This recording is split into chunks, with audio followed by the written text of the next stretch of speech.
Okay, let's unpack this. Today we are wading into some incredibly complex and, frankly, heavy waters for this deep dive. Really are. It's a sensitive topic. Yeah. And I'm your host, and with me is our resident expert, and we're looking at a set of documents today that, well, it challenges the current dominant narrative around gender identity in a really significant way. Right. The central tension here, the hook right off the bat, is the distinction the source material makes between having the feeling of gender dysphoria and actually being transgender. Exactly. The text posits that while every transgender person experiences gender dysphoria, not everyone who experiences gender dysphoria is necessarily transgender. Which is a crucial distinction. It suggests that for a vast majority of children, that distress regarding their gender is actually a symptom of other underlying psychological issues. Right.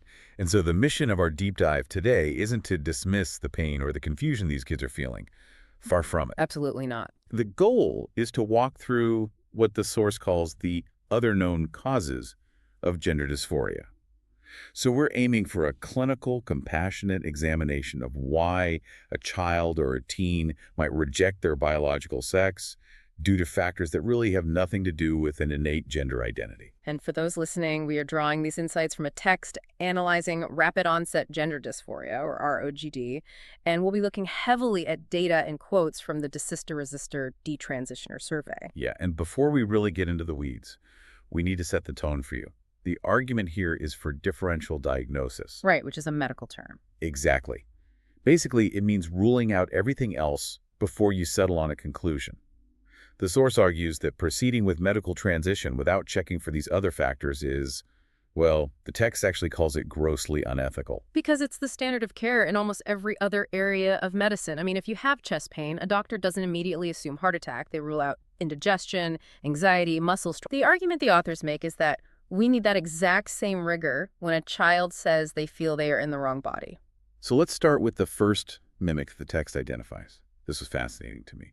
They call it the chameleon of mental illness. We're talking about borderline personality disorder, or BPD. The chameleon is a very apt description for BPD. It's notoriously difficult to diagnose because it literally changes its colors. Yeah, it can look like depression.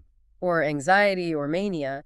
But the source highlights that one of the core symptoms of BPD is a markedly impoverished or unstable self-image. Which, I mean, that seems like it would map directly onto gender struggles. If you don't know who you are, finding a solid label must feel like a lifeline. Precisely. People with BPD often struggle with a chronic emptiness. They're looking for something to fill that void, something to give them a solid identity. Yeah. The text argues that it's hard to imagine a mental illness more ideal to be misdiagnosed as transgender, simply because the symptoms match up so perfectly. And there's a darker side to this overlap, right? The suicidality aspect. Yes. This is a really critical clinical distinction the source makes. Suicidality in BPD is often chronic. It can last for months or even years. Whereas in classic mood disorders like depression, it tends to be more episodic. Right. So the danger is interpreting that chronic BPD distress solely as gender dysphoria and assuming that medical transition is going to fix it. There was a quote from the Desista-Resistor survey that really stuck with me on this point. One respondent said, BPD led me to pursue transition so as to identify myself with a greater cause or ideology, one which professed to ease my body dysphoria with a 100% success rate. That phrase, 100% success rate. It's heartbreaking. It really is. It shows how vulnerable these individuals are to a solution that promises to fix everything. If you have an unstable sense of self and a community offers you a concrete identity that comes with the promise of absolute happiness. It's incredibly seductive. Extremely seductive. So BPD is one major mimic. But the text moves on to another connection that seems even more prevalent statistically. We really need to talk about the neurodivergent connection. So autism and ADHD. The statistics here are startling. The source cites a documentary called Kids on the Edge, which noted that fully half of the referrals to the Tavistock Gender Clinic in London were on the autism spectrum. Half. 50%. 50%. That is a massive overrepresentation compared to the general population. It is. And we have to ask why. The source suggests a psychological mechanism where the traits associated with autism, so social alienation, sensory issues, feeling like you just don't fit in with your peers, They get misinterpreted. Right. The feeling of I'm different becomes I'm in the wrong body. Exactly.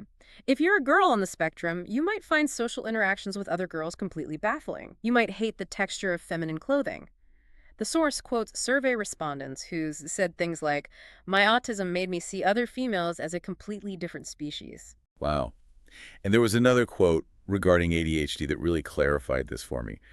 A respondent said, I had always felt like I had a male brain, heavily to do with my inability to relate to other females due to pretty severe ADHD. Yeah. They felt their alienation from femaleness was just their inability to meet behavioral expectations. And this leads to tragic misunderstandings when clinicians don't peel back those layers. The source details the case of Kathleen Levinson's daughter. This is a very difficult case study to read. Yeah, let's walk through that for the listener because it's important. Sure. So Kathleen is a social worker. She's on the spectrum, and her daughter is also autistic. The source says the daughter was so mentally disabled she couldn't handle her own finances. Correct. And yet, at age 18, after only 2 sessions with a gender therapist, she was approved for a double mastectomy. 2 sessions for permanent life-altering surgery. But here is the detail that shows the failure of the system, according to the text. The daughter had such a limited understanding of biology and the procedure that she genuinely believed taking testosterone would, quote, grow her a penis. That's just factually incorrect. It's a complete myth. But the source says this myth was perpetuated at a support group she attended. Wow. It illustrates a profound lack of informed consent. If a patient believes a medical intervention will do something biologically impossible, they cannot possibly give informed consent. Yet the affirmation model pushed her right through. It's terrifying to think about a vulnerable person being affirmed in a delusion rather than being helped to understand reality. Yeah. And speaking of reality, the text shifts to some very harsh external realities that can drive this.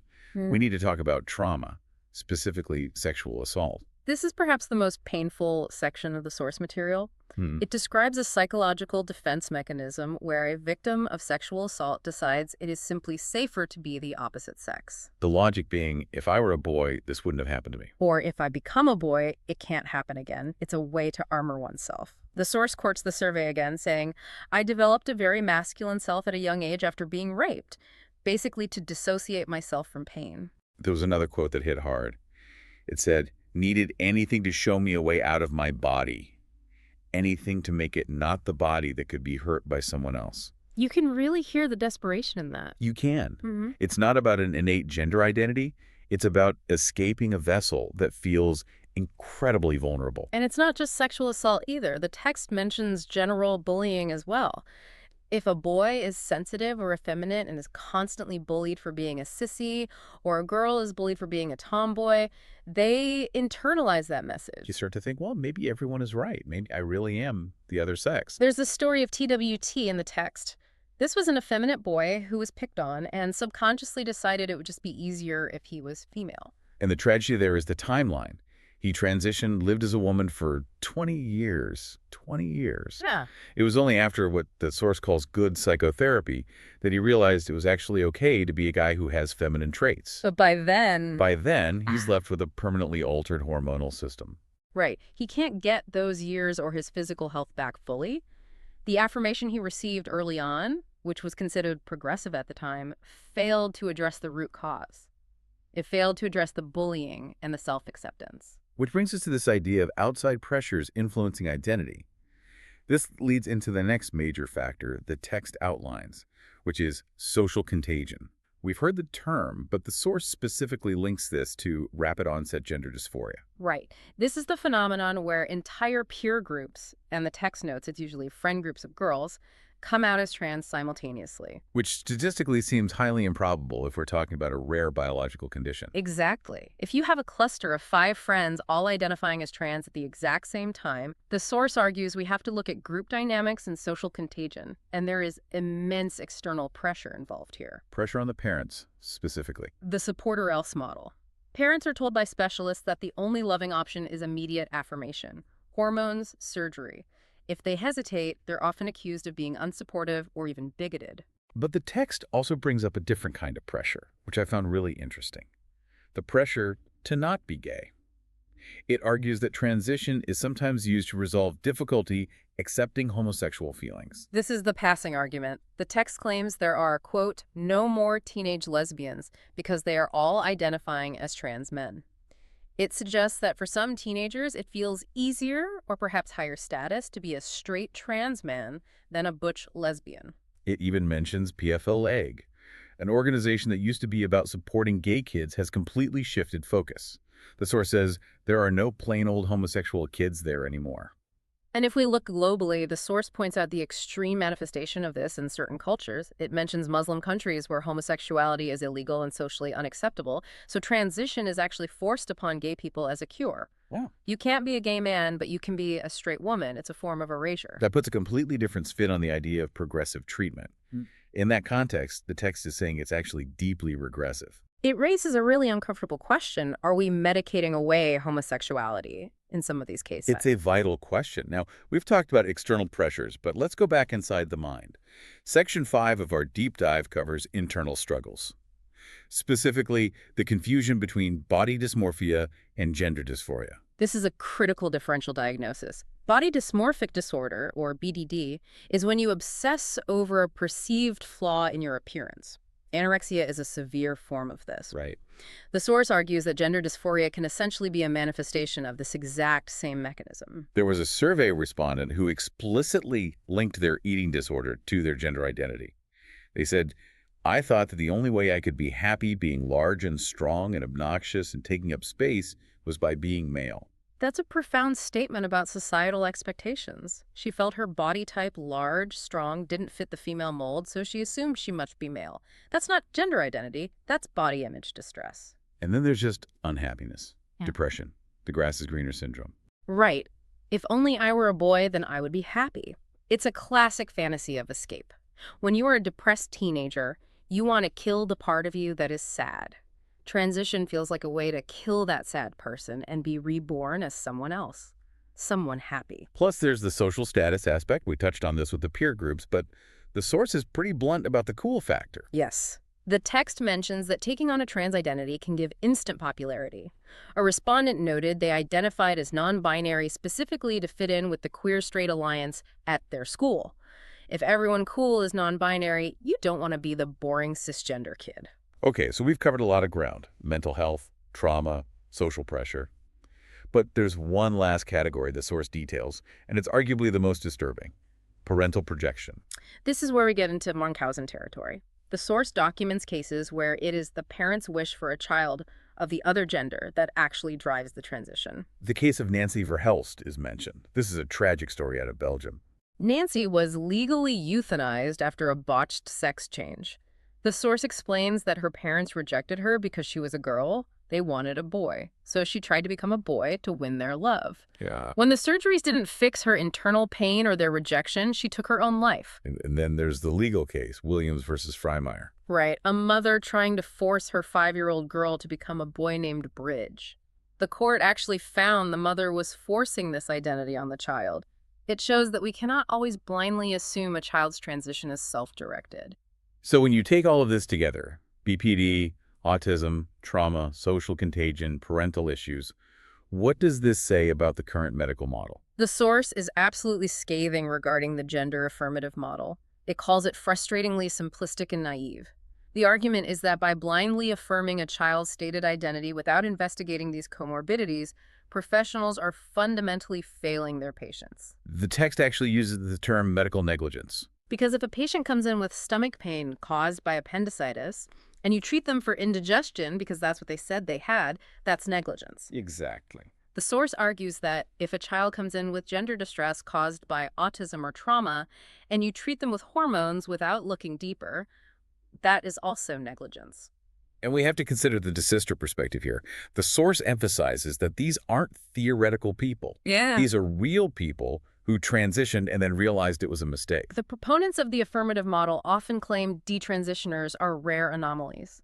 But our source pushes back hard on that. It points to the survey data we've been quoting and mentions upcoming research by Dr. Lisa Littman that suggests the numbers are far higher than reported. It really challenges the idea that transition is always the answer. It suggests that for a specific subset of people, those with these complex comorbidities, transition might actually be the wrong answer, and that Simply pausing to ask why isn't transphobia. It's just good medicine. So what does this all mean for you listening at home? We've seen that the path to gender dysphoria can be crowded with a lot of other issues. It means complexity. It means that human beings are messy and our minds are intricate. We are influenced by our neurology, our trauma, our friends, our parents. To reduce all that complexity down to a single solution of medical transition without asking questions is doing a massive disservice to the child. It's a lot to process. We're talking about permanent changes to bodies based on feelings that might be transient or rooted in something else entirely. And that leads to the biggest question of all. Yeah. Here's the thought we want to leave you with today. We talked about the Levinson case earlier. The girl who thought testosterone would grow her penis. If a child, or a developmentally disabled young adult, is unable to understand the basic biological reality and the permanent consequences of medical intervention, And the professionals prioritize affirmation over investigation. who is ultimately responsible for the outcome? Is it the child who didn't know better? The parent who was pressured? Or the medical system that failed to diagnose the root cause? That's a heavy question, but one that this source material demands we ask. Thanks for going on this deep dive with us today. Take care, everyone.